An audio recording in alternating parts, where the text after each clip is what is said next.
Well, hold on a second. This isn't Zbot. What's going on, man? Welcome, everyone. Buffalo Fanatics Film Session. We are back here, and we're not Zbot. Zbot is off today, so we ended up taking a later time slot. Worked out for us as well. So thank you, everyone, for being in here. I know we got some people waiting in the chat already, so we appreciate you guys. This is exciting. We got new film. We got a new format.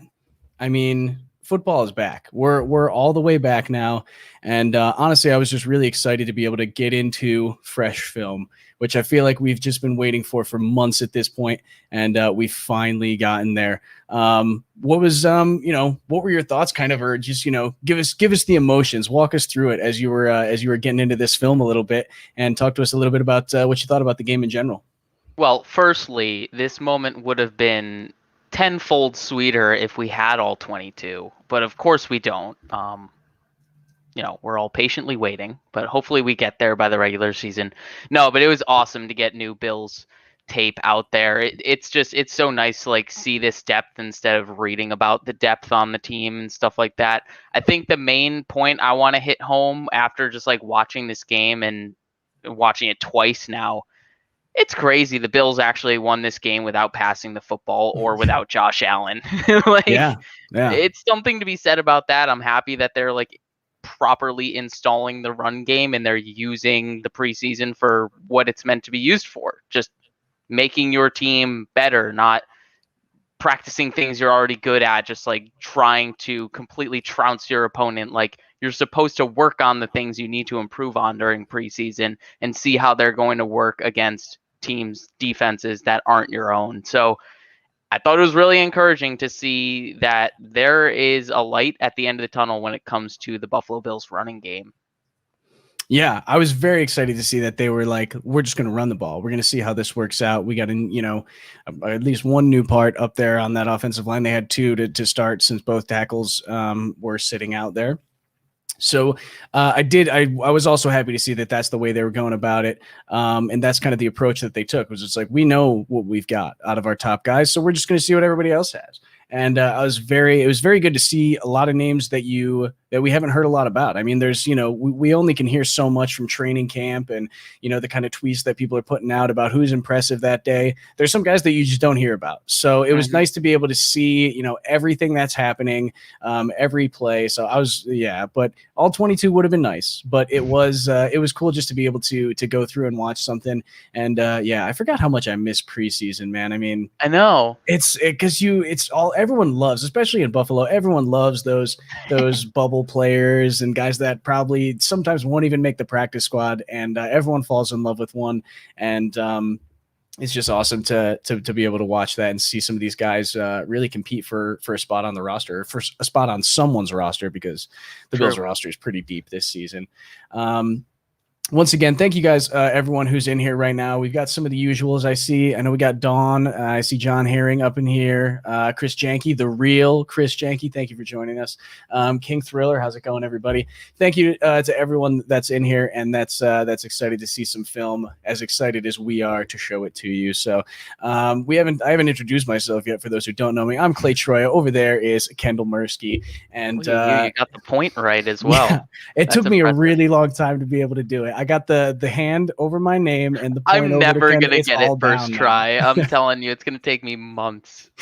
Yeah, it took me quite a while there, but anyway, we're gonna talk about film a little bit today. Talk about what we saw from that Lions game. We're doing a new format. So over the offseason, we were kind of just doing one player at a time. We're focusing in on them. Last week, we did two players. We each did our own player. But this time, what we're going to do is a little bit different. And this is something that we want to do throughout the season as well, is each of us picks an MVP. Each of us picks an LVP. And for preseason, we're picking a player that surprised us the most, and then our favorite play from the game. Once we get into the season, instead of that player that surprised us the most, we're going to do a little bit of a scouting report for what we could see from our opponent, or players to watch for from our upcoming opponent for the next week. So I'm excited about that format, and it was cool to be able to watch multiple guys going through film. I'm so used to fixating on one guy. Yeah. So it was nice to be able to kind of just watch the field and be able to see what was going on a little bit more. But yeah, I mean, anything else before we hop into it here?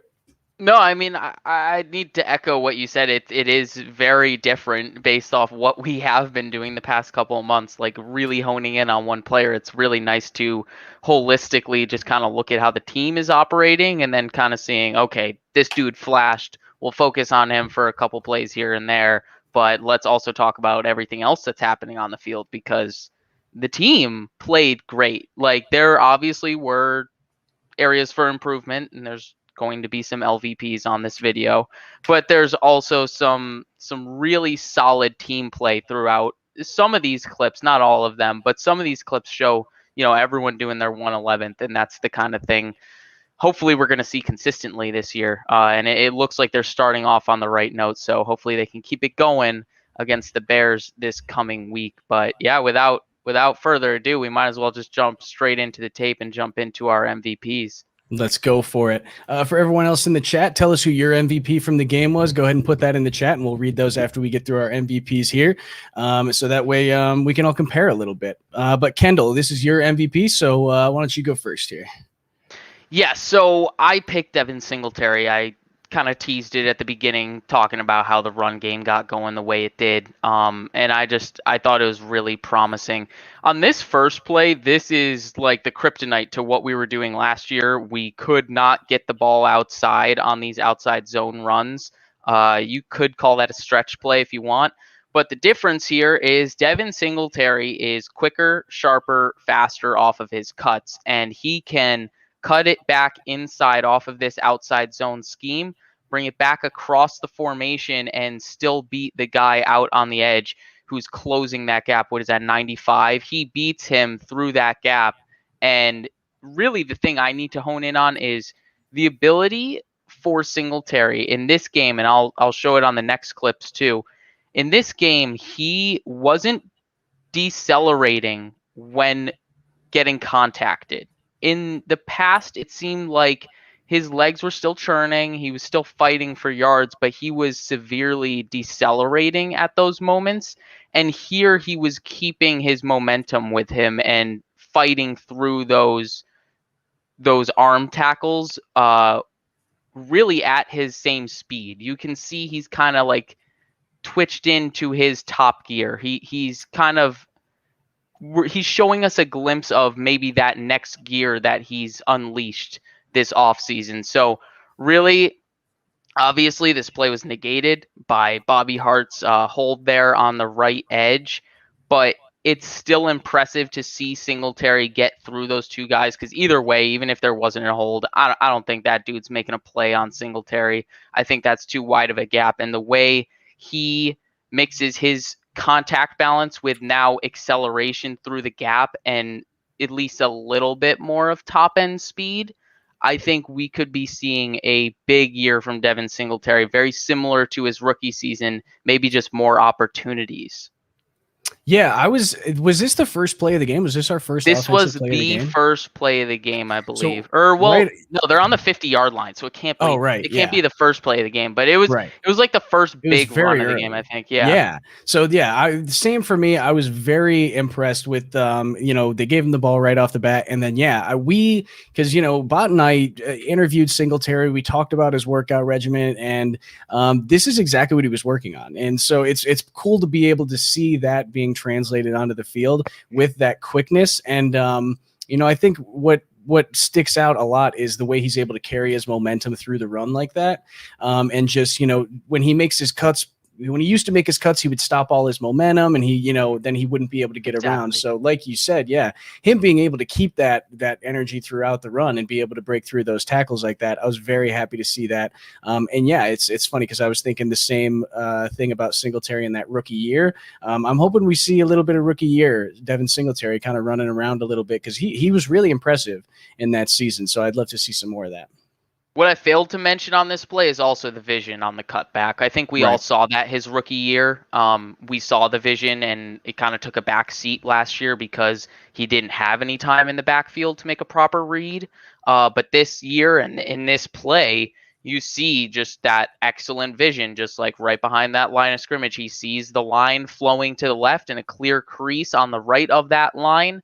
it just opens up. Like it's clear as day. It's great vision, great decisiveness, and he hits the hole hard with a lot of momentum. So yeah, falling forward is really the key to being a good running back, and he does it on this play. He keeps his momentum with him.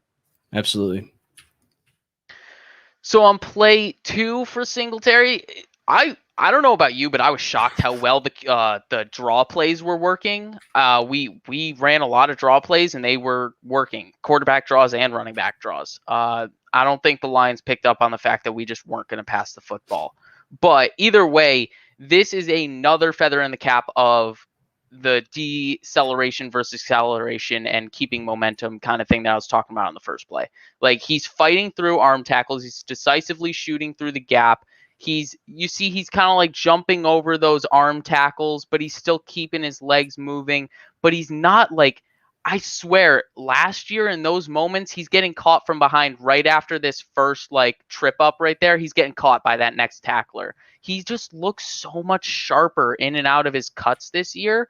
And well, this game, and hopefully it translates into the entire year, because this was just sharp. The entire play, every cut was very sharp, decisive. And then you see at the moment, he's just like, all right, I can't juke anyone else. He's going to lower his shoulder and fight forward, fall forward for those yards. So yeah, just another example of how, like you said, the offseason work translates onto the field, and hopefully it can be extrapolated throughout the season. Yeah, absolutely. Good blocking up front here too to let him get through that initial line. But yeah, I mean, there's kind of two guys that had an opportunity right at the line of scrimmage there. Split the difference between those. And then that little jump cut that he did was just so impressive, especially watching it at full speed when he gets through and, you know, he gets his foot touched just a little bit, but then he changes direction like while he's still in the air. So that was, yeah, just the quickness there, I think is what really impressed me the most on this one. Yeah, 100%. And play number 3 is just like really showing all of it all together. It's the speed, it's the momentum, it's the vision, it's the decisiveness. And the falling forward again, but really this one I thought it was great patience and then decisiveness, because with the running back draws pretty much exactly the same as the last one. You gotta sell that you're pass blocking or something like that, not assigned to get the ball, and then you get it and you get decisive and you find that gap and you accelerate through it. Does it exactly the same, but then he keys in on the second level blocks and he cuts it back to the right side, top side of your screen, and falls forward for more yards. The point I want to make about this play is Davis Webb is in. When Davis Webb is in, you know that Matt Breida was also in. This was a play where Singletary came in to replace Breida because I believe Antonio Williams got that stinger. So this is a play where Singletary comes in after Breida was having some underwhelming plays, reading blocks and figuring out where to accelerate through the gap, and Singletary comes in and just shows him exactly how it's done. So that's really the key focus for me on this play. It's the vision and how he knows how to maneuver around his blockers to get every yard that's available to him. Yeah, this is another really impressive play, and I think the vision is definitely something that, you know, is a huge part of it. And just his ability to, when he gets to that second level, I love his little jump cut again here, where he gets to the second level, he wants to pause for a second, and then he realizes, okay, I got to go back outside now. And then he does his little jump cut and he's going again, which I think is very decisive, which you'd love to see, especially when he's at the second level. And then kind of even after he cuts outward, he sees, oh, I got this guy behind me. Yeah, I might as well just go upfield and get a couple extra yards before I get tackled, because otherwise, you know, he's just going to get me anyway. So, yeah, I was very pleased overall with Devin Singletary's performance throughout the night. It was just fun to watch him run around again and get a little bit of free space in front of him.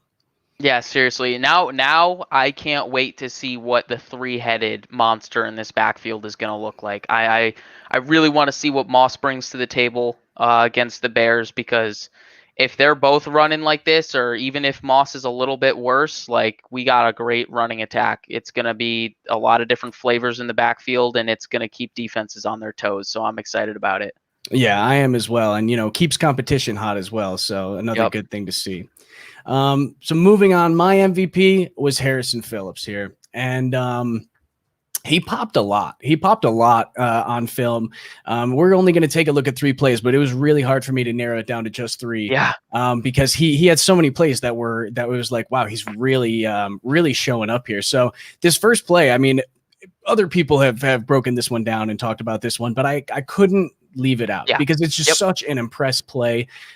He does a little push and pull on him and swims right around him like it's nothing. I'm pretty sure that's a starting guard. I could be wrong about that, but the Lions had a lot of their starters out there, and that line's supposed to be good. So Harrison Phillips really just having his way with this guard here and getting in. Obviously we know Rousseau got credit for the sack here, but Harrison Phillips coming up through the gut like that, and like Jared Goff has nowhere to go, which is why he just kind of collapses down in the backfield because he can't go up in the pocket because Harrison Phillips is there. So just the aggressiveness here and the technique as well. It was a good combination of both aggression and technique. So really good to see that out of Harrison Phillips, and I hope he can kind of keep this up throughout. Yeah, you did a great job breaking down the technique of the whole push, pull, then swim over. But I really want to hammer home the idea of how much Phillips assisted Rousseau on this sack, because obviously this was 3rd play from scrimmage, I believe. First pass rush in Gregory Rousseau's career as a Buffalo Bill, and he gets a sack. So everyone's naturally going to talk about it. But if you watch on the drop back, you can see Goff wants to climb in front of Penei Sewell, and he cannot. He is forced to go back where he came from. He can't climb back up in the pocket because Phillips is right in his face. If Phillips was still stymied by that block, say he didn't hit that swim move, there would have been a gap between that guard and that tackle for Goff to escape and extend that play and maybe improvise. I'm not going to sit here and say that Rousseau couldn't have spun out of that and probably chased down Goff from the backside, considering how in control of that block he was, because Sewell was not in control there at all. But I still think people really aren't grasping the fact of really how disruptive the interior defensive line was in this game and how much that positively impacted the edge rushers for the Buffalo Bills. Yeah, and defensive tackle, especially one tech play, is something that we've been so thirsty for, especially after last season without Star Lodolele, which I think is the correct way to pronounce it. I've been pronouncing it wrong the whole time. But yeah, it's really good to see him be able to kind of step up here. And yeah, he really did have a huge part in this sack just because Goff has nowhere to escape to. And, credit to both of those guys, it's kind of a team sack there, but yeah, I was very excited after this one. Mm-hmm. Moving on to play 2 here. This is another one where he doesn't make the play, but the speed at which he gets into the backfield. I mean, if this is not an immediate catch and throw type of a thing, well, I guess he's taking it from under center. If it's not a snap, 3-step and throw, he might get the ball out. He's got his hand up, ready to go to swat that ball out as well. So great. I know that they teach that really well in Buffalo there for those D-line guys. But the swim move, I mean, he instantly just traps the outside arm of the lineman there, swims underneath it, and then gets his hand up. And really, he's a step away from a sack fumble here. Mm-hmm. And yeah, just the speed is so impressive. We have not seen that from him. We've just not seen him be able to, with technique and with speed, get through someone like that. So another rep where it's just like, oh my God, like he's possessed right now. I don't know what he was into, but I hope he does more of it before every game. So yeah, that play was particularly nutty. I remember when I was doing my Twitter thread on this game, I had like 2 plays in a row on Harrison, and then this play popped up, and I'm like, I can't do a 3rd play in a row on him. Like, I got to show people things that aren't just Harrison Phillips. But he was balling out, and this was one that people probably aren't like noticing too much because it really didn't affect the play at all. Right. But it's so impressive. He lines up at 1 tech and hits the left guard. I believe that's Jonah Jackson with a quick swim move, like you said, pins that outside arm and gets his inside arm inside of his outside shoulder and just make sure that there's no way that guard can reach around and stop his pursuit for the quarterback. So yeah, it was super impressive how quick he got there, because that's not a one tech type move. That's like, that goes to show the kind of versatility he brings to this defensive line, because he was a 3 tech in college and now he's like taken 3 years to properly become this 1 tech. He still has that hybrid capability to him, and this play shows it. Yeah, absolutely. And yeah, that's a good point that he took that time to transition.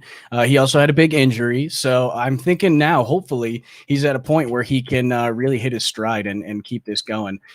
This is another play where it's hard to tell that Harrison Phillips makes the play, because he's just covered in both teams. He's got about 8 guys laying on top of him, but Harrison Phillips is at the center of this play, and he's the one that makes this play. It's hard to see from this angle, so I'll run it through to the next one. But he initially gets it's so hard to see him because he's in the pack the whole time. So I'll try to bring it back. So Harrison Phillips is right here, and he's taking on this double team. He's trying to, first of all, this 71 wants to release and go take the linebacker here. I think that's Dodson.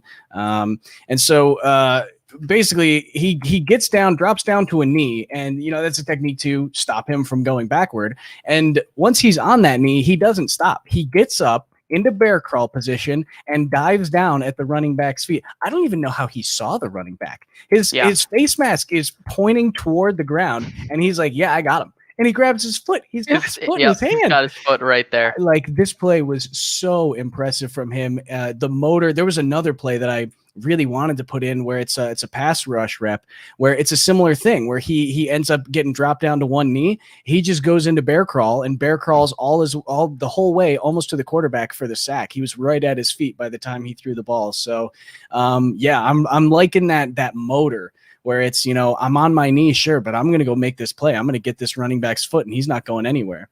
To boot, this is on a critical play. I think this was a 3rd and short, maybe a 4th and short. Yeah. So to have that extra little bit of motivation and go make that play, I was so hyped up to see this one.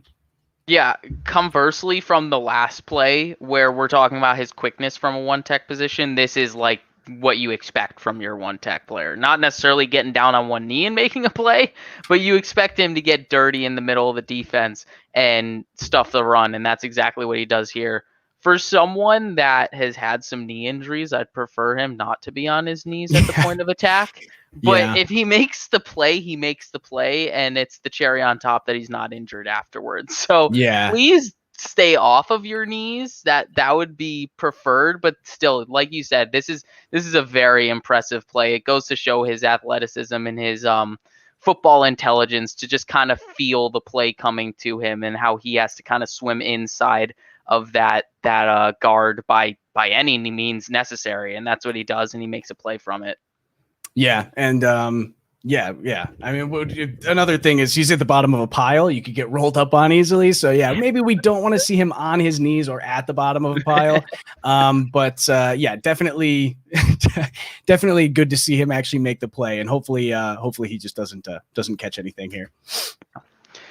So moving on to my least valuable player. This is probably way too harsh to be a least valuable player. I mean, Clay will aptly pick the correct least valuable player, and we'll get to that.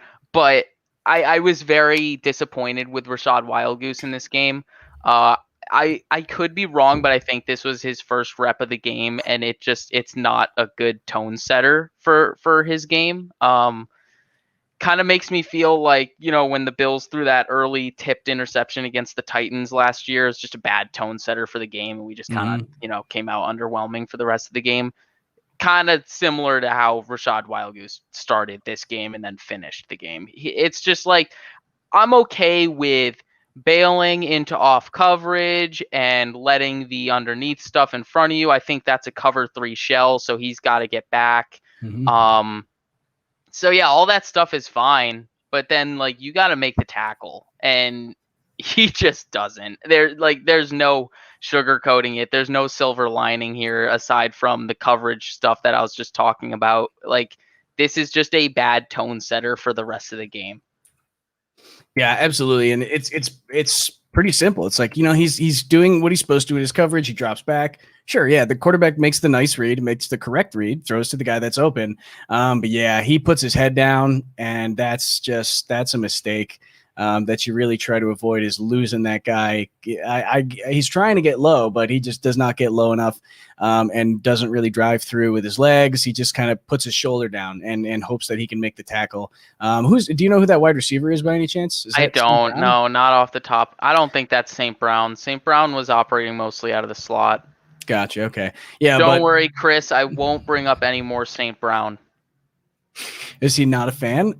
No, I've been bashing Saran Neal a little bit too much, and I think Chris is upset about it because he's a Saran Neal stan. It's and kind of It's he just said tough. something when we got in. He was like, "Please talk about how good Saran Neal is," and I wasn't going to bring it up, but I feel bad because I put it in the thread. Saran Neal had 3 plays against St. Brown that weren't good, and those plays should not make or break him as a player, someone who can produce on defense, but they weren't good, so I had to analyze them. That's the long and short of it, Chris. I don't think he's deemed to be doomed on defense. I think there's still time for him to figure it out. In fact, he probably already has figured it out. It's just a couple of bad plays. So I'm still there with you. I still have hope. I'm sorry, Chris.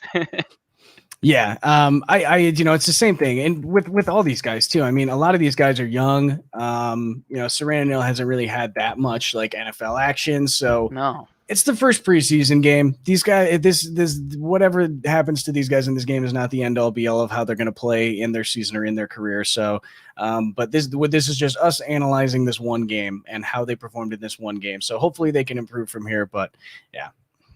Yeah, I'll bounce off that idea or echo that idea with, I actually really liked how Wildgoose played on special teams. I'm just particularly upset with how he played on defense. Right. Because I felt like he could make this team as a gunner, but he's going to have to provide something on defense if he's going to want to make the team or force someone like Tywan Jones off the team. So this is why I'm so disappointed in his game. And on play 2 here, this is more the issue I had with him. In press coverage, he was just pitiful. He was, from my expectations, I thought he was going to be better in press coverage just based on the scouting report on him being a more physical, kind of raw and athletic cornerback. Those kind of things point to someone who's probably going to be grabby, but he's going to have good hip fluidity, and he's going to be able to mirror match people at the line of scrimmage, all those kind of things. And he just continuously gets beat off the line of scrimmage. And this is just play 2, and play 3 is probably the one that people are going to remember more. But this is a play that wasn't even targeted. He wasn't even targeted or anything like that. But you can see just how far behind he is on that route, and how, yes, he did jam him a little bit at the line of scrimmage, but he's trailing. He is not in phase with that receiver anymore. If the quarterback had more time, this play goes to show Daryl Johnson actually applying some swift pressure on the quarterback, forces a pass out to the flat. And if he had more time, quarterback could have seen on the left side of the field, he had his man wide open. I don't know what the end of that route was. This is where all 22 would be nice. Right. But if that's a corner route or something like that, Wildgoose is done. He's burned. Yeah.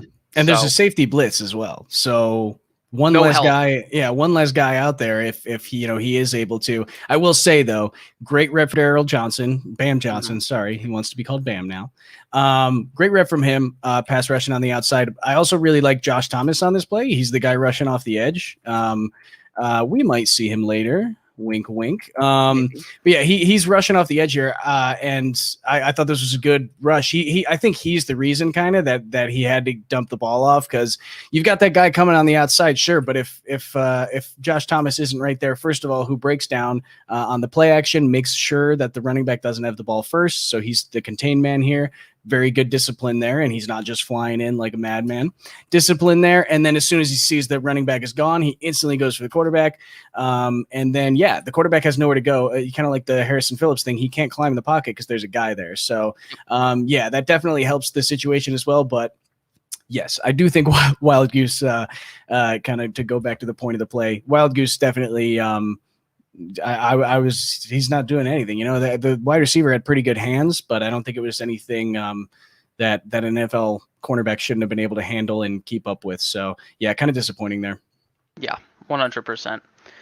So I'll jump on to play 3 here and just kind of echo what we've been talking about with Wildgoose, and it's the release again. This is the play that people will probably remember because it was the dagger, the 35-yard reception, I think it was. But yeah, once again, he's just letting up quick and easy outside release on a go route. Like if it's a go route, you really got to jam him. Obviously, that's hindsight bias, but you see he gets burned, and even with that athleticism, the one positive, the one little silver lining to this play, his athleticism gives him a chance to recover on this play. I did like his hand placement there and the timing of his hand placement. He waited to see for the receiver to show his hands, and then he got in there and tried to bat it down. It was very good timing, but if he had better press technique, he would have been there and he wouldn't have needed to recover. He could have made a play on the ball. So really this play boils down to the fact that he couldn't jam up that wide receiver better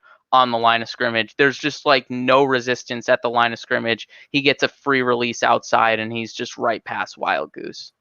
Yeah, and that's that thing, he's just getting beat physically at the line of scrimmage there when he's in that press coverage. 40, I think that is that Tariq Thompson. That is my boy Tariq Thompson. So he is not the fastest, so he's right. not going to get out to the boundary that quick. Yes. So I do think that he maybe could have got out there a little bit faster, maybe could have kept his momentum going and tried to get a hand on the ball himself. But I think I do like the athleticism from Wildgoose here. He caught up, and then the timing was very good on this one from him. Even though he kind of gives up this big play, the timing of when he goes in, he really just waits till that wide receiver's arms are out, and then he fires, which is good. It makes that catch a lot more difficult for that wide receiver. And, credit to him. That was a good catch. Yes. That's something that's going to help that roster bubble guy look a little bit better. Although this is a pretty weak team for wide receivers. So, yes. Definitely some things that could have been better there. But there at least there were some positives on this one. The one thing that really bothers me is also, it's probably hindsight again. He tries to jam him with his inside arm. Wildgoose does, and the releases to his outside arm. You see him jam with that left arm, and it's like you're literally pushing him in the right direction. So probably a bit of hindsight bias from my side, but it's upsetting. Like I just want to see him better off the press coverage, right off the bat at the line of scrimmage. Just make it more difficult for those receivers to get into their route. Don't make them feel comfortable, because that was what was happening to him all day. Yeah, definitely. We got some good comments in here. Is this goose cooked? Good one. Thank you. Why? Someone had to say it. And then another one, he can improve. And I agree with that. Yes. He's still young. It's in like Kendall said, it's hard to pick a guy. It's like, well, he's a rookie. He's never played in the end. He's never played an NFL snap before. So we can give him a little bit of credit, give him a little bit of a leeway here, but he definitely can improve as well. So that's something to look forward to and to look forward next game. See if he does improve at all. Definitely not the top least valuable player of this game. No, that one's coming up. Let's let's talk about that one right now. Actually, that's Bobby Hart. We all know who the least valuable player was, and that was Bobby Hart. There were some other candidates that could have been in as well. Specifically on that offensive line. But Bobby Hart was not looking very good. I will say this, though, before I get into it like a little bit too much here. I watched all of his reps at right tackle in early games. So he's playing against better guys, and it's in the early game at right tackle. And he did not do as bad as he did at left tackle. He didn't look good, but he didn't look nearly as bad as he did when he was playing left tackle late game against guys that are not good. So here's one of those early reps of him not doing well. He pretty much just gets his ass kicked on a speed to power. So I see this linebacker is just kind of teeing off a little bit here. Goes right in and just pushes him back. Luckily it's a nice little. We got an easy dump off play, so that makes it easier for Davis Webb to just kind of be like, I'm just going to toss this over to I think that's Tommy Sweeney over there.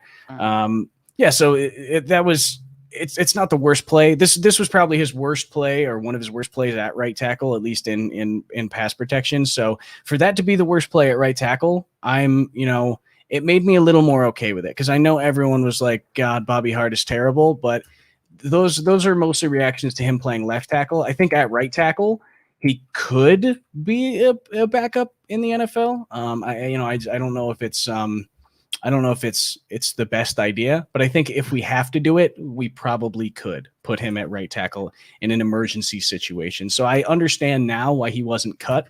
But after I show you the montage of him after this, because I couldn't pick 3 plays of him playing left tackle, he was so bad. So what I did for this one, this is late in the game. All these plays are from the fourth quarter. It's the first play is from early in the fourth quarter. Everything else is within the last 5 minutes of the game.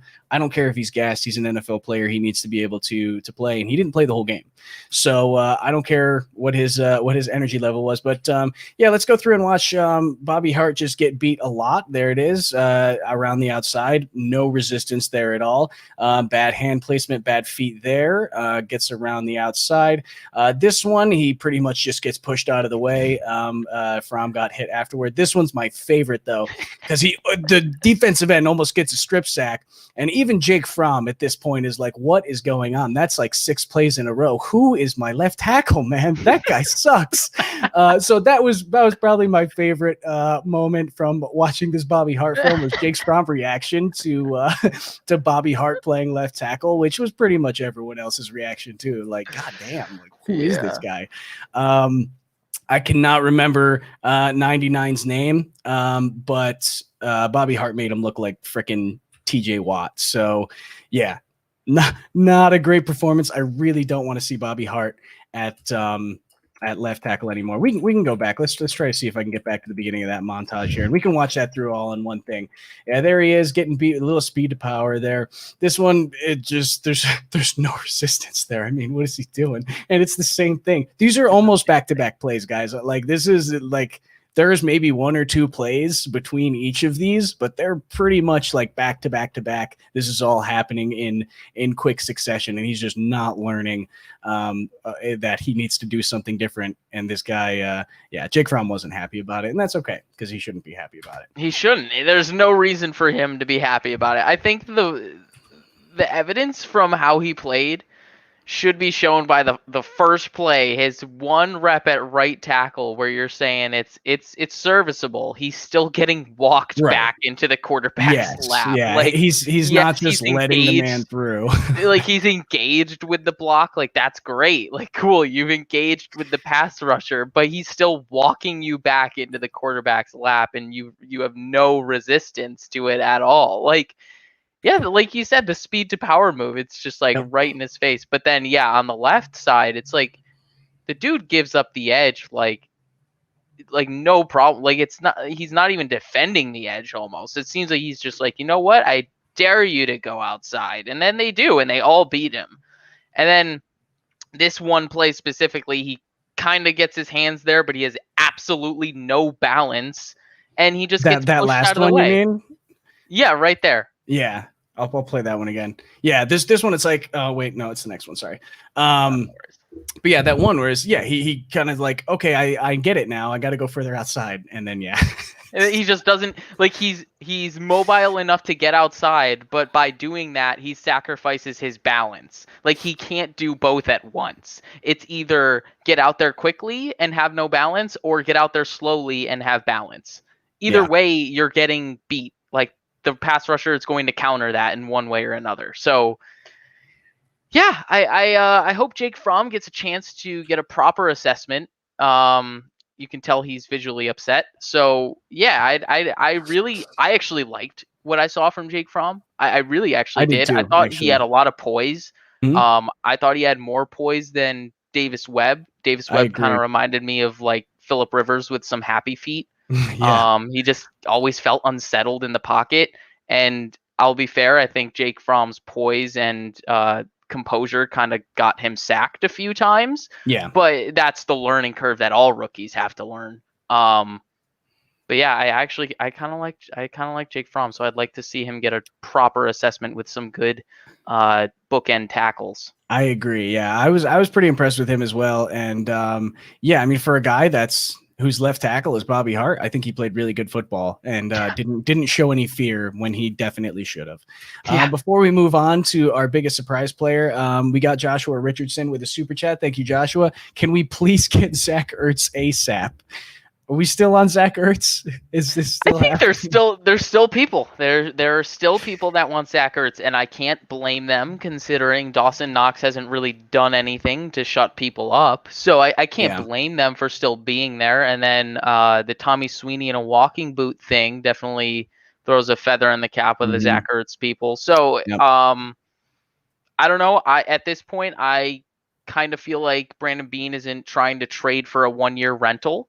But there are people that'll stay on the other side of that and say this is our Super Bowl or bust year, so let's trade for a 1-year rental.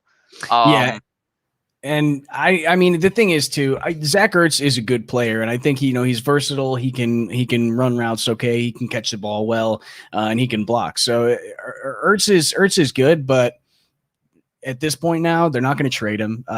Tyree Jackson just got hurt. He's going to be out for 8 to 10 weeks. Very sad about that because he was apparently looking pretty good. Tyree yeah, Jackson, the Buffalo, the UB quarterback who we had on a practice squad or a rookie mini camper. I can't even remember. Did he play any preseason with us? I can't even remember at this point. I think he played a preseason game, maybe, Yeah, he might have played a probably. preseason, but he jumped around on a couple practice squads for teams before he decided to switch to tight end, and he was looking good. So kind of sad to see that he got injured there and will be out for a little bit of time. But he gets to learn from a couple of good tight ends, and Zach Ertz is one of those guys. So I don't think Zach Ertz is expendable anymore over there in Philadelphia. So I don't think even if we wanted to, we'd have to give up more now, I think, than we would have before. So I don't think Ertz is going to be a reality. I think we're just stuck with what we got. And I want to say that that's pretty damn good. I mean, if we have to deal with Dawson Knox and Tommy Sweeney as our tight ends in order to have Stephon Diggs, Cole Beasley, Emmanuel Sanders, Gabe Davis, like I'm okay with it. Josh Allen to boot. I want to see us pass a little bit more against the Bears because I want to see Jake Hollister. I Yeah. want to see if he does anything because all he did was recover a fumble on Friday. That's literally all he did. Yeah, that's true. And yeah, I would like to see more of him as well. I want to see Mitch throw the ball too. I would love to see, especially against the Bears. So Revenge game, yep. exactly. Joshua, thank you again for coming in with the super chat here. If we got Ertz, our offense would be unstoppable. You have to double somebody and don't let us get a good run game. Super Bowl bound for sure. I think we can make the Super Bowl without Zach Ertz. And I still think we're kind of in the range where I already think we have that issue of if you double team someone, you're going to pay with somebody else. You can Yes. double team Steph Diggs all day if you want to. We have Emmanuel Sanders and Cole Beasley that will throw to all day if you want to do that because they're going to be in single coverage and they know how to beat guys in single coverage. So even in a zone, all three of those guys are actually like analytically three of the best zone receivers, zone beater receivers in the league. So I think every defense is just kind of screwed. People are going to have real defensive coordinators are going to have headaches looking at this already. Their head would explode if we had Zach Ertz, Exactly. but it definitely would be better. But I do still think that we have the ability to do it without him, although it would be nice to have that elite tight end as well to have in that back pocket if you need it. But thank you, Joshua. We appreciate those donations and yeah, Zach Ertz. I mean, it's a wish on a shooting star at this point. I don't think it's going to happen. Yeah. All right, let's get back into this film here and talk about biggest surprises. So mine was Andre Smith. Coming into this game, I've said this before. Coming into this game, I thought Andre Smith was just a special teams guy who looked good against the Dolphins in Week 17 because everyone looked good in Week 17 against the Dolphins. I really didn't think of anything that he did on defense outside of a couple flash plays because it was against the Dolphins. But this game really, really shut me up, and I'm happy about it. I love being wrong when it comes to saying Bills players just aren't that good. I love being wrong when it comes to that. And Andre Smith looked rangy He looked rangy and athletic, which probably speaks to why he's so good on special teams. But when he's out in space, he really makes some good plays. The thing I want to focus on, though, is how this play is helped and somewhat made by Jaquan Johnson. Jaquan Johnson does a nice job on his assignment is kind of to crack down on the outside zone play action of this play. And once he sees that it's a play action fake, he chips the, I guess that's a beneath route from the fullback on the other side of the formation. He chips him and kind of, slows down his momentum and allows Andre Smith to make the tackle at or before the line of scrimmage. Richard, Andre Smith is 24 younger. I don't know his age for sure, but I know he's 24 or younger. Recent 7th round draft pick. Not the highest pedigree in the world. Of course, he's a Carolina connection, so the Bills brought him in here, I think, at the beginning of camp last year, and he stuck around. And then we extended him this offseason. So all of those things kind of align to a place where I'd like to think this dude's getting closer and closer to locking a spot on this roster. When you play, I think I would have to look this up. I think he was the player with the most snaps on defense for the Bills. Typically that doesn't bode well for you. Typically that means the coaching staff needs more. They need to see more to evaluate you. But when you play as well as you do with 60% snaps more than everyone else on your team, you're just going to show time and time again why you deserve to be on this roster. So yeah, I was just pleasantly surprised with his athleticism, his instincts, his ranginess. I didn't think he was a modern day linebacker. I kind of always thought he was just a thumper, someone who could play in the run game, but he showed some stuff in the passing game as well. Yeah, I was impressed with him, honestly, too. Even just watching through the whole game, there were times when I was thinking, who's my biggest surprise? Can I pick Andre Smith? Because he really did pop a few times throughout film here. So I was very happy to see that that's who you selected instead. I mean, this team is thin on linebackers. So if you're a linebacker and you can play, you're going to make the roster and you might have an opportunity to play if a guy goes down. I mean, after our two first guys, we've got AJ Klein. And then after that, it's kind of a toss up on who is playing the best at the moment. I mean, we saw a little bit of Medikevich last year. We saw some Tyrell Dodson. I think Tyrell Dodson is a good player. He also makes a pretty good, he covers pretty well on this play as well. But yeah, I was very happy to see a good pass coverage out of a linebacker that is not named Matt Milano. So, even Tremaine Edmonds maybe wouldn't have been able to get out. Of course, he's not. That guy's in an outside position. Smith is, so he wouldn't have to play defense that well. But yeah, I was very pleased. Medikevich was a little bit late, just to talk about a couple other people in the play. Medikevich was a little bit, he's respecting that, so he's a little bit late to cover. I think that's Tyrell Williams. Yeah, Tyrell Williams. I couldn't think of the name for some reason. But that safety up there, I can't tell if it's McCloud or Josh Thomas, does a good job of coming down to help to make sure that route is not open. And Goff sees that, and he has to end up checking down. That could be Wildgoose. I can't tell whose number that is. I can't tell either. All I see is a 3. Could be it's one of the safeties. So it could have been Hamlin.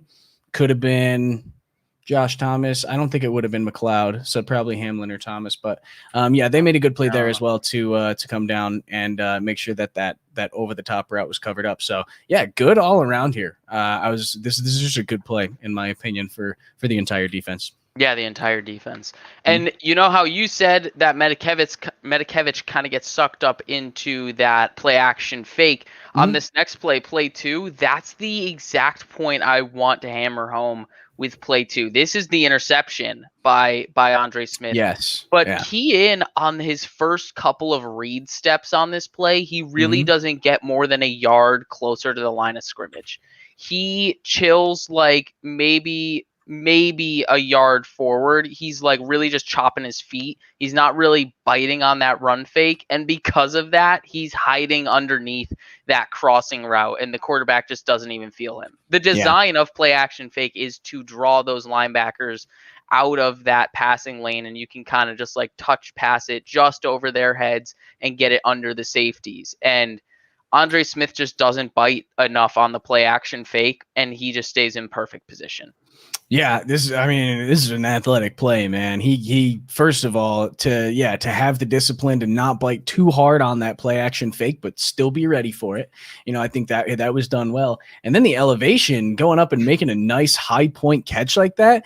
I'd like to see him tuck the ball. He's kind of going shady a little bit with it, but he did put a stiff arm out there at the end too. So very athletic play all around from a guy that doesn't hold the ball much. So this is just a great play. Very sad. I can't remember why this one got called. Oh, it was F.A. Obadog hit the quarterback at the ankles.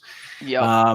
Very, very sad there too, because it wasn't a bad rush from Obada. He just got pushed, and it was unfortunate. He did kind of go for the ankles a little bit, but yeah, this was just a really good play. And regardless of whether or not it's a penalty, he still made the play that he made. So as far from analyzing if he's going to make the roster or not, we're still able to be like, well, he still made the play. I've just confirmed that the safety on the play before was indeed Josh Thomas, because he's wearing an arm sleeve on his left arm only. Yes. Little things you got to pick up to identify little player the players. Participation tricks that people pick up over the years here. Yes, indeed. Not one I'm too fond of picking up, but it's one that I've picked up. So that was Josh Thomas, and we'll be getting to him shortly. But before we do, I gotta follow through with the last of the Andre Smith plays, and it's just another example of his rangy capabilities. This isn't like a crazy good play. I need to preface this by saying Andre Smith had more than 3 plays. It was really tough for me to pick this third play. The first 2 were very obvious for me. The third play, this one, and all the other ones I was considering were all very similar to this play. The reason I picked this one is because it was late in the game and he played so many snaps. I knew he had to be somewhat fatigued, and he still looked athletic and rangy enough to make that tackle. It's just, he had there was a lot of separation between that in breaking route from the running back and him at the top of that route. What is that, 5 yards? That's a lot of separation, and he covers that ground swiftly. I don't think that might be Dedrick Mills, who's kind of a bowling ball of a running back, so I'm not necessarily expecting him to run away from people. But it's still a very impressive play from Andre Smith, once again showing his range and that he can provide something on defense, not just special teams. Yeah, and lateral movement, lateral speed, side to side across the field is so important for linebackers in McDermott's system. Yes. Matt Milano is really good at it. Matt Milano's like his ability to go side to side on the field is so impressive. And this is kind of showing off. I mean, Andre Smith is showing off. I can do this too. I can go side to side on the field and cover these guys just like Matt can.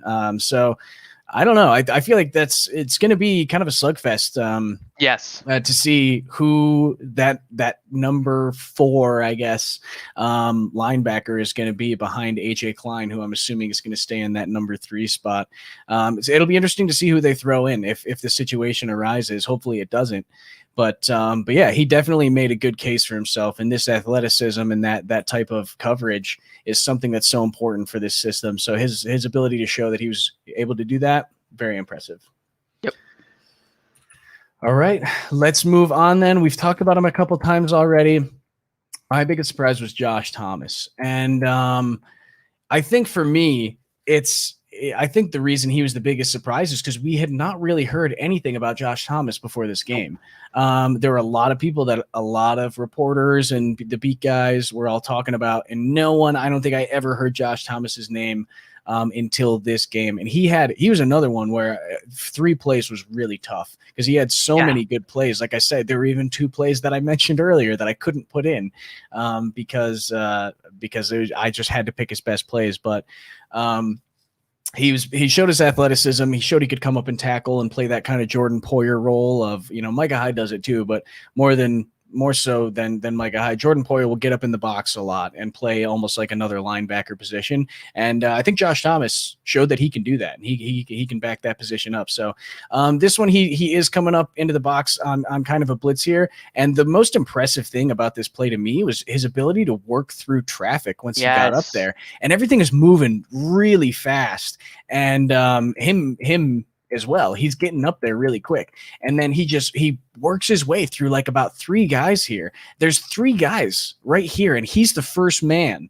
So someone should be blocking him, but he manages to slip past 2 or one of them, I guess. I think 45. He went to go for that inside guy. So I'm not sure what that pulling lineman was doing, but yeah, the wide receiver, I think, tried to get a piece of him, and I think the lineman tried to get a little bit of a piece as well. But yeah, the athleticism and the wherewithal to just kind of sneak through all that traffic and sneak right up there where no one can even see you and make a nice tackle too, to boot. Not only does he get up there, he gets low, tackles at the knees, wraps up. It's a great tackle. I mean, all around from start to finish, this is a really good and athletic play from Josh Thomas. Yeah, that was my one takeaway, how he was able to navigate through trash and just knife through the defense. Mm-hmm. My one point of devil's advocacy, if that phrase works, is the blocking from the Lions. Yeah. Khalif Raymond on the top of the screen is supposed to be coming down on a crackback block or crackdown block, excuse me. And he just, Josh Thomas just shrugs him off, just like a little bug on his shoulder, and he's right through there. And then secondly, Jonah Jackson, you mentioned it, 73 pulling from the left across the formation. It seems like the design of this play is for the running back to just blindly follow him. And he's just kind of like mauling and trailblazing for the running back. So that's probably why he left Josh Thomas alone, because he's not necessarily the primary threat. He wants to get more upfield so his running back can follow. But yeah, Raymond really blew that block and allowed Thomas to get through. But that shouldn't take away from what Thomas did, because navigating through all of those lead blocks is not easy mentally or physically. Yeah, and I think because some of that speed and quickness too, it made the block harder for that crackdown block where he got in there so fast that it makes it a bad angle to go for the block. So yeah, the timing to get up there, I'm assuming he was listening to the cadence and knew when it was going to be coming. So yeah, to come up early on that and then hit that gap is really impressive, honestly. Yep. Moving on to play 2 here. This is a little bit of pass defense as well, because he did do a little bit. He didn't stand out a ton in pass defense, but this is probably the play where I liked it the most, just because he is playing his zone correctly. This is a pretty he's in that far zone. We got 4 guys here all at this level, and that's his area over here. So he plays his zone correctly. There's a guy underneath, so he's kind of going over that way a little bit because he knows he's got help on the inside. As soon as he sees the ball, he comes back and makes a solid tackle on a big tight end. So that's another thing where it's, can your safeties tackle the big guys? And Josh Thomas showed that he could right here. So that's another plus, another box that you can check off. Yes, he can tackle the big guys. I kind of like the way that he tackles just in general, the way he gets nice and low and tackles right at the thighs. Big fan of that because there's some of those DBs later in the game were not tackling so well. So it was nice to see that at least one of those young guys was able to get out there and get that done. Kind of before our time, but he reminds me of how Antoine Winfield used to tackle. I just remember he would always tackle like below the waist, and he was very effective with it. I'm super happy you included this play, because this was a play I watched live and took note of. And then I watched it again the second time through, and I was like, wow, this was really good zone discipline from Josh Thomas. This is a cover 3 zone. You see both the cornerbacks bailing off the snap. You can see 10 guys in your camera, so the 11th guy is single high and the safety in the middle of the field. So yeah, you see Levi and Dane, I believe, on the top side bail off into their deep thirds on the boundary. And then Josh Thomas is responsible for that curl flat area. So he's about like 7-8 yards depth. and he's not really like truly threatened by the flats, but he is more threatened about the curl area at that like 7 to 8 yard depth area, like I said. And because that flat is in front of him and he can visually see the quarterback making his decision, he peels off of his responsibility, his zone responsibility, and makes a great tackle, like you said. It was a very heady play on what seems like a very vanilla play. Right. Like, oh, everyone's expected to do this. That's Mhm. true, but you want to see them executing that way. So I thought it was a very encouraging play from a player that surprised us. Yeah, and again, it's a good read by the quarterback. That's actually Goff. So I would hope he's making good reads. But it was the right read. Thomas takes a step outside. I'm going to hit my guy in that gap in the middle there. It's a tight window, and it's a tight window because Josh Thomas is reading the eyes of the quarterback and reacting to the throw, and because Andre Smith is playing some pretty good defense in the pass game there. He doesn't end up making the play on it, but he's got his buddy there to help him out. So yeah, another one, and I'm glad that you had I knew that you liked this play too, which is another reason why I put it in here. I wanted to get a little past stuff, and I know that you were a fan of this one as well. So yeah, before we move on, I can't help but notice some of these comments here. John, Cody Ford, it was a really, really tough decision because we each do our MVP, and we wanted to do Singletary because he played really good. He was lights out. And for me, it was really close between Harrison Phillips and Cody Ford, who I was going to pick. I decided to go with Harrison just because he had so many plays. I just kept on finding plays, and I'm like, well, I gotta take this one. Well, I gotta take this one just in case I pick him. And his plays just piled up. So Cody Ford also played a very good game, and there were a lot of people who were saying the same thing here as well in the chat. So he did play really well. I'm hoping he can be someone's MVP next week, so that we can get a little bit of film on him as well, because I was very impressed with the way that he was doing things. But all three of those guys, Ford, Singletary, and Phillips, are all guys that had somewhat disappointing seasons last season. And then now we're kind of seeing them perform a little bit better the way we want them to. So it was super tough to narrow it down between those three guys. So thank you for bringing that up for John. And sorry, I didn't mean to click on that one. But thank you for bringing that up. Anyway, we're going to be moving on here. Play 3. Let's see what else we got for Josh Thomas here. This is another Jordan Poyer type of play. This is something you see Jordan Poyer do all the time. He's up in the box a little bit. I mean, you could probably consider him in a linebacker position, an outside linebacker-ish position up there. So he's up close, and then I love the way he just kind of slowly works his way up to the line of scrimmage as he's reading the play. He's diagnosing what's going on, and he just slowly works his way right into the hole. And then again, the tackling is so good from Josh Thomas throughout this entire game. He was able to get down and wrap up around the legs, around the knees. And I think that's so huge. I mean, you'd think that guys in the NFL know how to tackle. You'd be really surprised at how bad some of the form is for some of these bubble guys and some of these backup guys. We saw plenty in the fourth quarter there was one play. They made that running back look so good, man. There was one play where 3 guys in a row all missed a tackle on one running back. So, to see the kind of tackling here and the vision, the patience to go up and then make that tackle right at the line of scrimmage, super impressive. To kind of cap off, they took him out kind of early. I kept on watching through the game. I'm like, is he in? No, that's McCloud. No, that's Hamlin. They took him out pretty early because I think they were just like, we're good on Josh. We know what we got out of him. We'll see him next week. But yeah, the way that he was tackling is just super impressive. I'm glad you worded it in the way you did when you were talking about his pursuit, because that was the only note I had on this play, because I already, based on the first 2 and everything I saw from this game, I'm pretty confident with this dude as a tackler.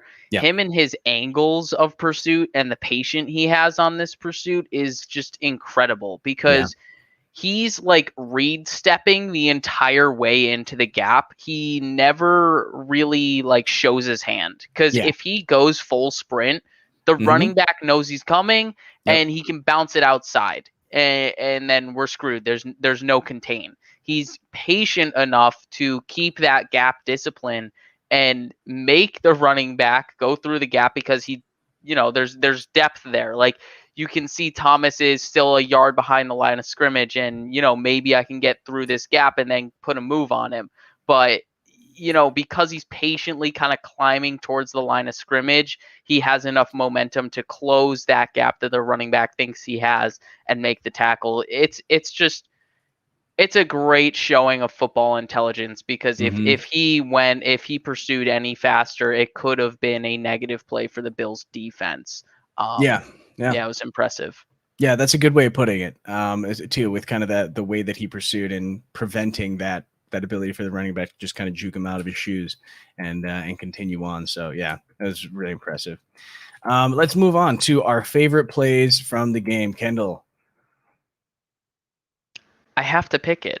I just like it. It's the play of the game. We went in a draft format, Clay and I did, and I had first pick for this category. It just kind of fell that way, where I had the first crack at picking best favorite play of the game, and it was on the table for the taking. I could not pick it. So yeah, really great play, 4th and 10. Really nothing else we could do but try to pick up the first down. Really, I need to hammer home this idea with Marquez Stevenson. I think we were all wrong about what he was going to be in this offense. I think we all assumed he was going to be the Isaiah McKenzie replacement, and he's only going to be a gadget guy on offense. I think this dude might be a John Brown replacement. I think he's going to be our burner, and perhaps he'll mold himself into someone who can also do the gadget type stuff. He did have some good returns in this game, a couple of solid kick returns, not great, but solid kick returns. So there is at least some potential in that area too. But his release off the line of scrimmage is very, very sound. He's super sudden with that stutter step off the line of scrimmage, and just kind of like subtly puts his defender to sleep, and then just quickly gets outside of him and just turns on the Jets. Really nice play too, to catch the ball, stay concentrated on the ball, and come down with it. That's still not an easy catch. There's a hand in that catch point, and he comes down with it. So really excited to see how he's going to build off of this game, because I don't think many people were expecting much out of Stevenson last Friday night outside of our own sports rock, Ryan Sullivan. I'm sure he was expecting at least 8 touchdowns of production. But no, it was super encouraging to see him perform the way he did. It's just such a clean release. It's so nice. I can't wait to see if he can build off of that performance. Yeah, it's just. It really was the play of the game, where it's like, this is it, man. Make the play. You have to. It's 4th and 10. We're losing. And both of these guys, it was a beautiful pass, first of all. Put it out where he can go get it, not over his head. I mean, he had to come back in a little bit. Usually I like to keep these nice and tight to the sideline. He put it out a little bit more, but he could. He had the space to do that since he got it over the top of that safety there. Who was not doing his job very well either. Nope. But yeah, really good pass, really good catch, and the speed's there. You can't really ask for much more than that, can you? Well, I mean, Chris Janke wants to know why he didn't score on that play. So you know what? That's a good question. Yeah, if he had 4.3 speed, he would have been able to do it. But maybe if the wind was behind him, something like that. I actually do think this ball was like maybe a tad underthrown, like literally a hair. It's unbelievably nitpicky of me to even bring it up. But like, to answer your question, Chris, like if it was led more, you can see he kind of takes a step inside instead of keeping the same line. If he kept the same line and Fromm led him more to, where are we on the field, like the 45 yard line. I guess he catches it around the 45 yard line. Yeah. If he leads him just a little bit further, like maybe like, and more toward the sideline a little bit. Yeah, then maybe he could have stayed with it. But number 47 is in tight enough coverage where he was probably going to make the play regardless. But that's probably the only opportunity that Stevenson would have had to actually break this off for a touchdown. It would have been like that hair better ball placement. It was just like, that's about as great as your go ball placement can be. Yeah. We're just nitpicking at this point.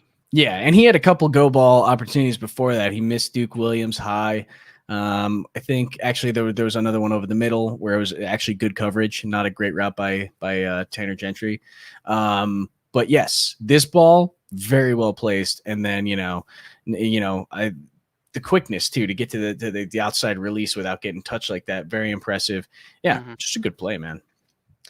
Yeah, we can move on then and talk about my favorite play. And this was I did kind of enjoy that you took that first one there, took it off my plate, and I could kind of be a little more free with what I wanted to choose. Actually, before someone did mention it, and I do want to check. Someone asked me who the left tackle was on this play. I think it's Bobby Hart. I think it is. He didn't do bad. This is a good rep from Bobby Hart.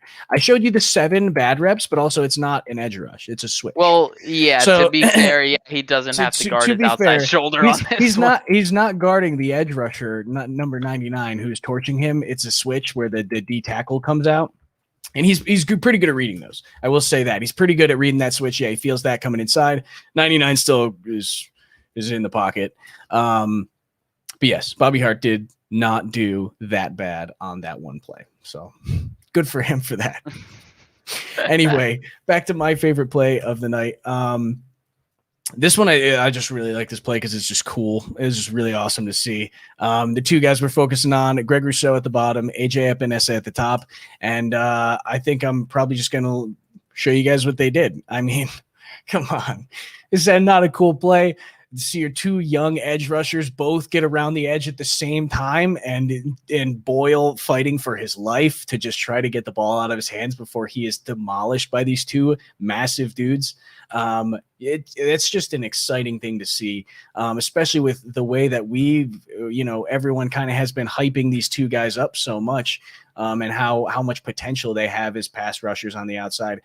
I don't care when this took place in the game. It's cool to see these guys get through their respective tackle and get to that quarterback and kind of not really high-low him a little bit, but sandwich him a little bit. And yeah, it's always kind of cool when you see your guys pick the quarterback up off his feet. I can't believe that that's AJ Epinesa. Yeah. If you told me 2 years ago when we drafted him that he would ever be able to utilize this kind of speed rush, I would have called you a liar. I would never have believed you. He was always a technician, but always with power.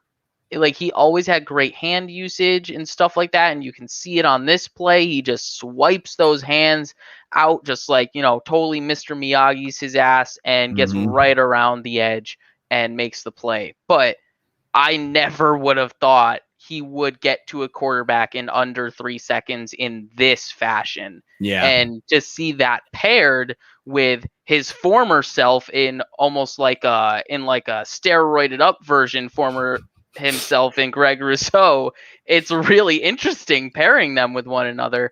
And it's so encouraging to this is what it could be the entire regular season. Like, the Bills defensive line was getting after it on Friday night, and this is the cream of the crop, the best play from the defensive line. I mean, you could probably say that first play from Phillips is up there as well, but this is just more. There's more. I don't know. This play just holds a little bit more weight because it's the two edge rushers coming around, and it's just a little bit more exciting. It's spicier. There's something about it. It's just the thing it just that we've been waiting better to see for so long. Or are these young guys coming off the edge? It's just an exciting thing to see. And I mean, it's a great point that you made about the technique.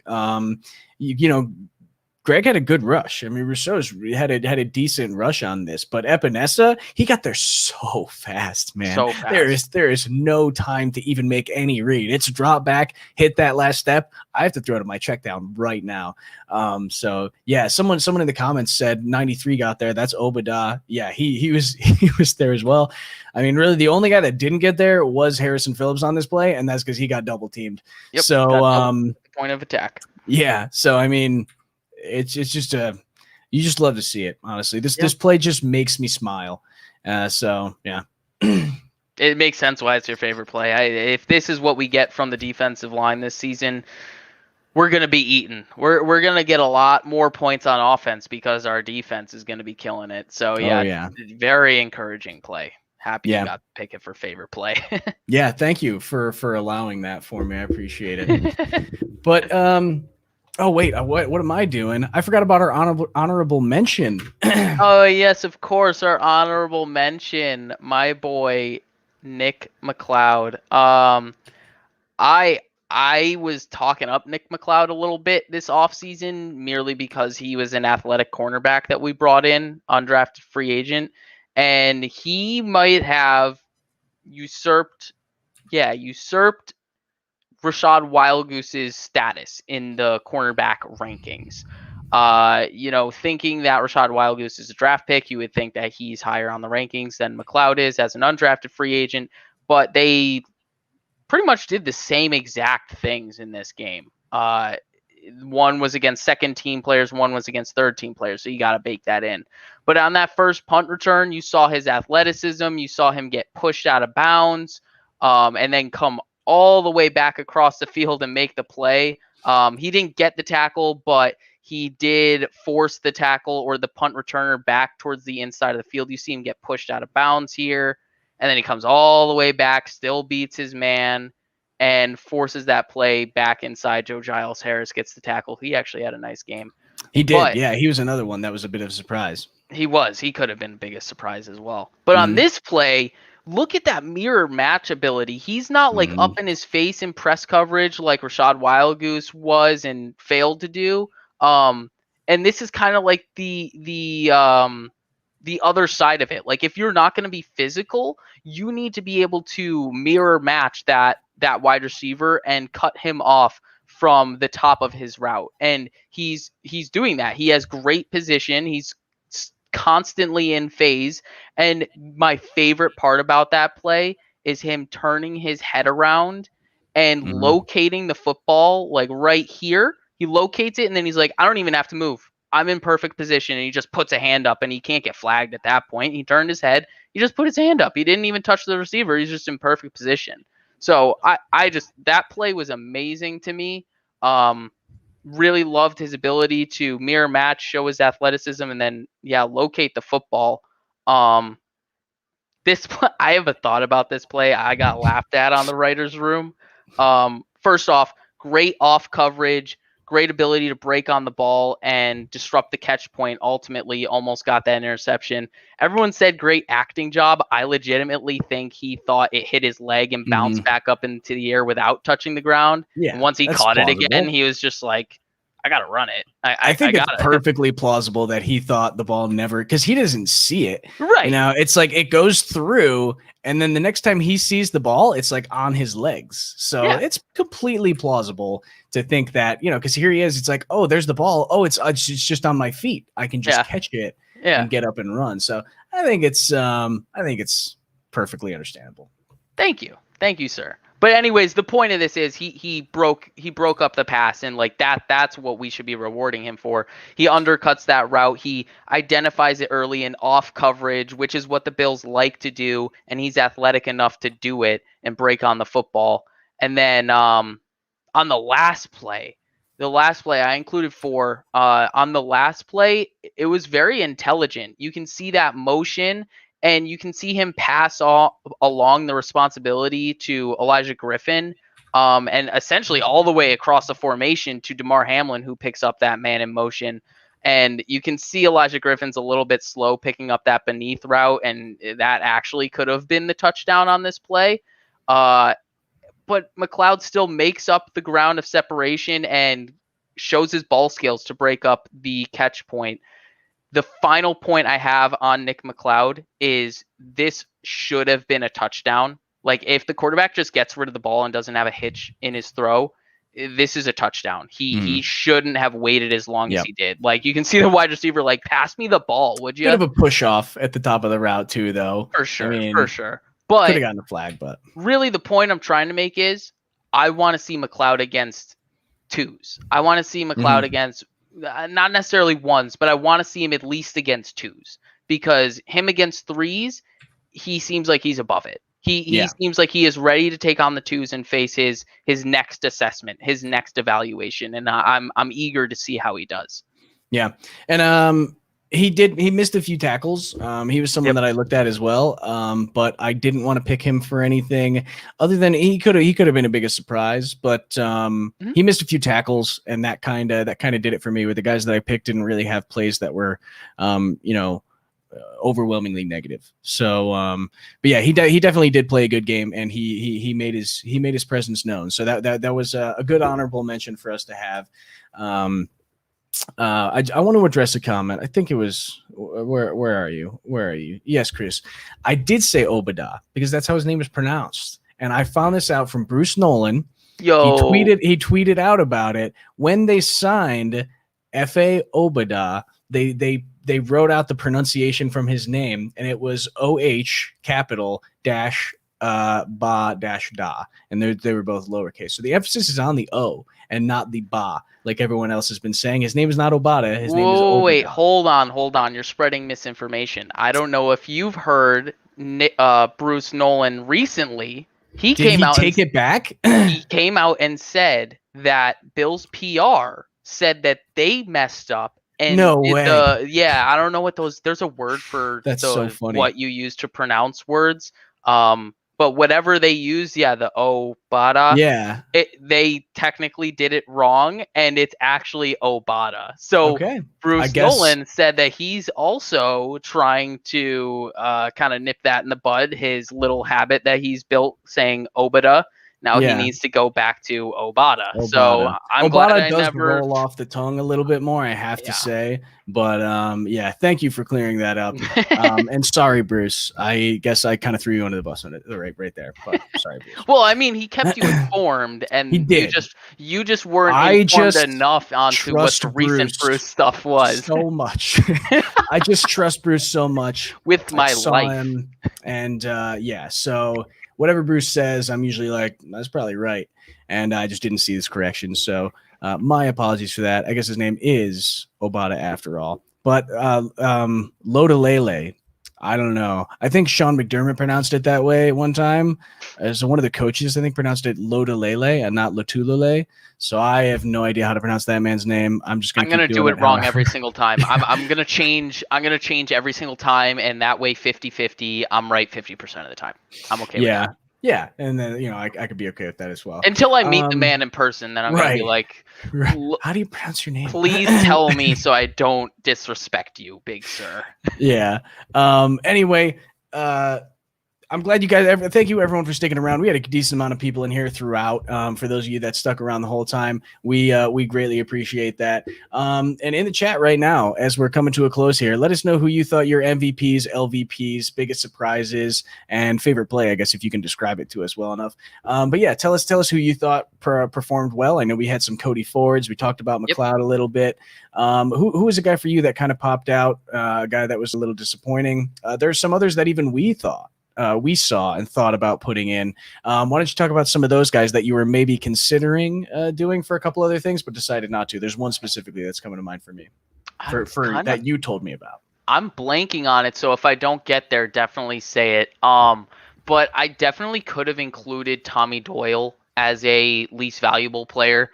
As much as people were upset with how Bobby Hart played, Tommy Doyle did not play well. The difference is he's a rookie, so he's allowed to not play well. But it still would have been nice to show his tape and show the things he needs to improve on because he's a rookie. So it would have been nice to include him that way. But I thought Wildgoose was just a little bit more upsetting in that regard. I can't remember for what category was it that I wanted to. This player. It was most surprising, but in a negative way. I can't believe you don't remember this. I don't remember it. It was Boogie.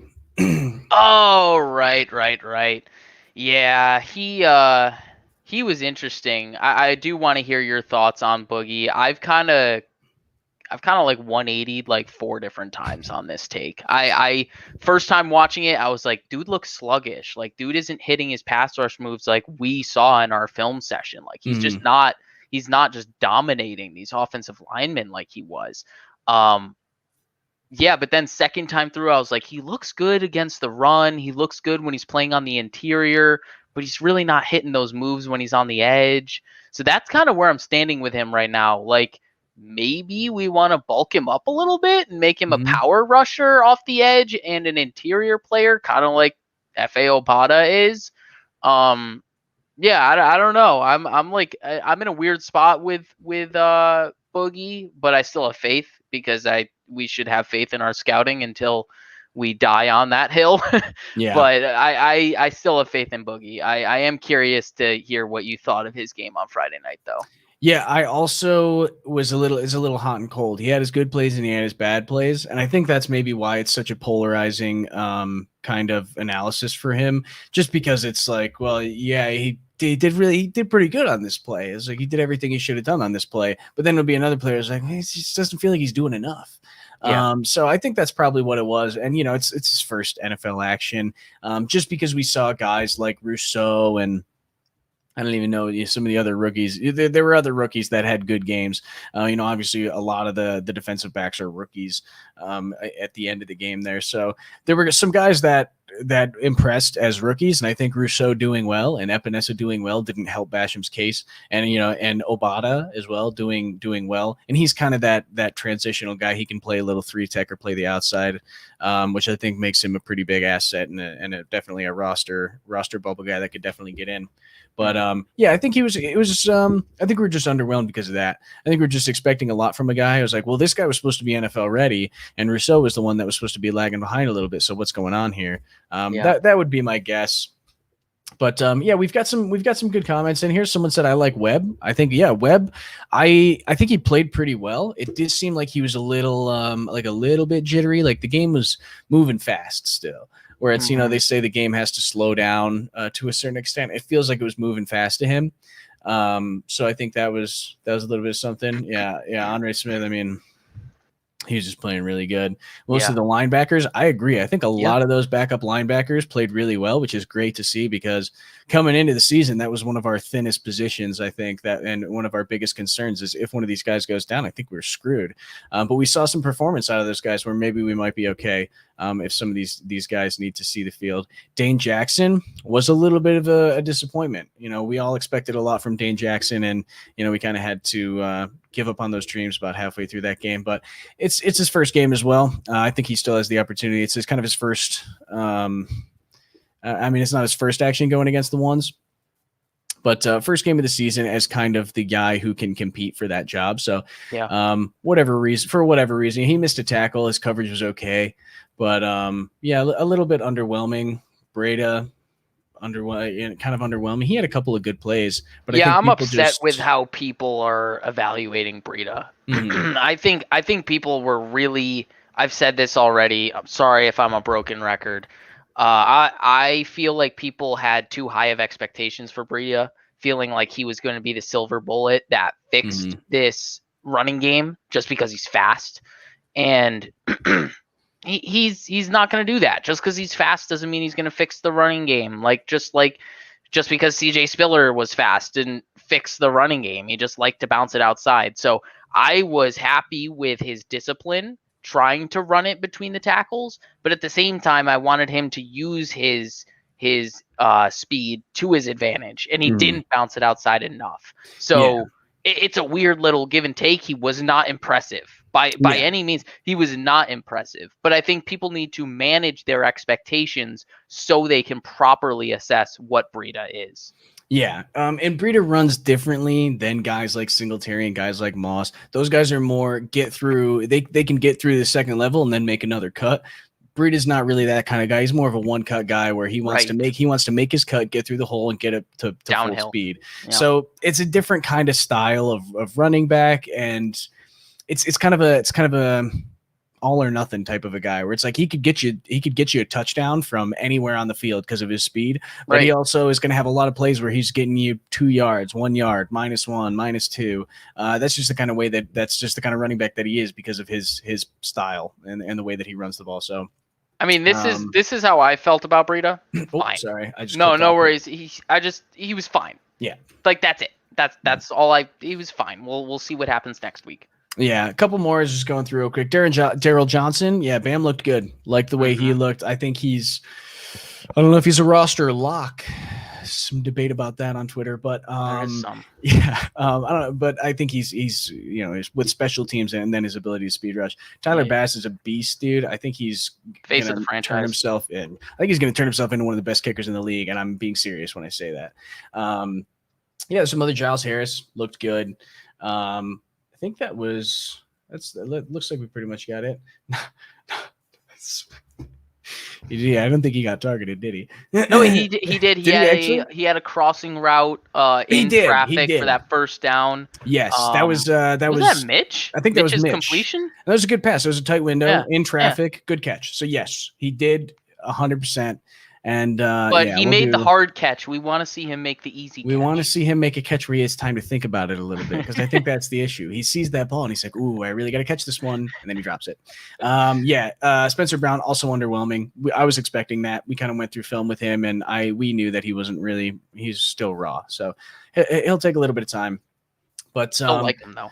I do still like him. I think he's got a lot of potential, and he's an athletic freak. He's just a big athletic dude. We didn't do an ad read at any point, but we're sponsored by NordVPN, guys. We talked about it last time. NordVPN is a great way to stay safe.